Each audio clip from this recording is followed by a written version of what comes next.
Hello everyone. So today we will discuss about the LM curve.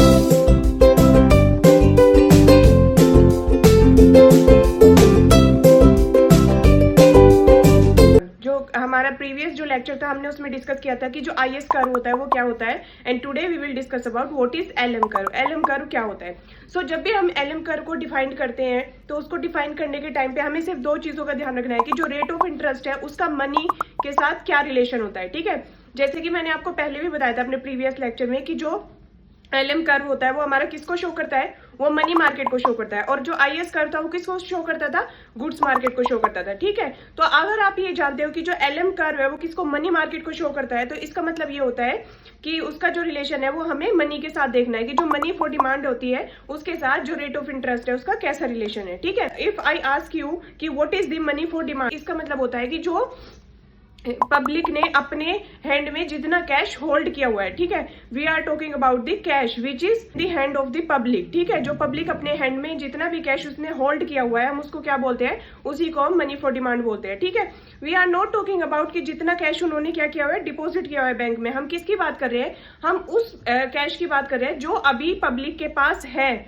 जो उन्होंने as cash अपने hand में जो उनके पास है अभी। ठीक है, हम उसको क्या बोलते हैं, मनी फॉर डिमांड बोलते हैं। ओके, हम उसकी बात करते हैं जितना कैश पब्लिक ने अपने हैंड में होल्ड किया हुआ है। ठीक है, अभी करंटली जितना कैश पब्लिक के पास है, we are not talking about the cash which उन्होंने क्या किया, जो बैंक में डिपॉजिट करा चुके हैं। We are not talking about that, we are talking about जितना कैश अभी उनके पास अवेलेबल है, जितना कैश इन हैंड। इसका मतलब होता है कि जितना पब्लिक ने कैश अपने हैंड में अभी होल्ड किया हुआ है, जितना उनके पास है करंटली, हम उसी को मनी फॉर डिमांड बोलते हैं। ठीक है, तो हम ये चेक करेंगे कि जो हमारा रेट ऑफ इंटरेस्ट है उसका मनी फॉर डिमांड के साथ कैसा रिलेशन है। ठीक है, अब जैसे अगर मनी फॉर डिमांड, अगर हमारा रेट ऑफ इंटरेस्ट क्या है, ज्यादा है, अगर बैंक ने रेट ऑफ इंटरेस्ट को इंक्रीज कर दिया तो उससे क्या होगा, जब भी बैंक अपने रेट ऑफ इंटरेस्ट को इंक्रीज करेगा इसका मतलब क्या होगा कि जो कस्टमर्स है वो क्या करेंगे, ज्यादा से ज्यादा जो कस्टमर्स है वो क्या करेंगे, अपना जो पैसा है वो क्या करेंगे, बैंक में डिपॉजिट कराएंगे। क्यों?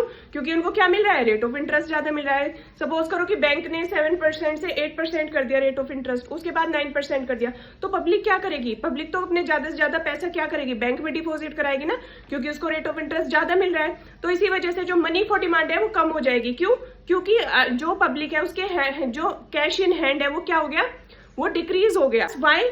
बिकॉज जितना कैश उनके पास था they have already deposited in the bank, वो बैंक में डिपॉजिट करा चुके हैं जो उनके पास कैश था। ठीक है, सो अभी करंटली जो कैश इन हैंड है उनके हैंड में वो क्या है, वो डिक्रीज हो चुका है, अभी उनके पास कैश इन हैंड नहीं है। ठीक है, तो इसीलिए जो हमारी मनी फॉर डिमांड थी वो क्या हो जाएगी, वो डिक्रीज हो जाएगी, क्योंकि बैंक क्या कर रहे हैं, ज्यादा रेट ऑफ इंटरेस्ट दे रहे हैं, तो इसीलिए पब्लिक ने अपना जो मनी था वो क्या किया, डिपॉजिट करा दिया किसमें, बैंक में। ठीक है, उसी तरह से सपोज करो कि अगर बैंक ने जो रेट ऑफ इंटरेस्ट था क्या किया, उसको कम कर दिया।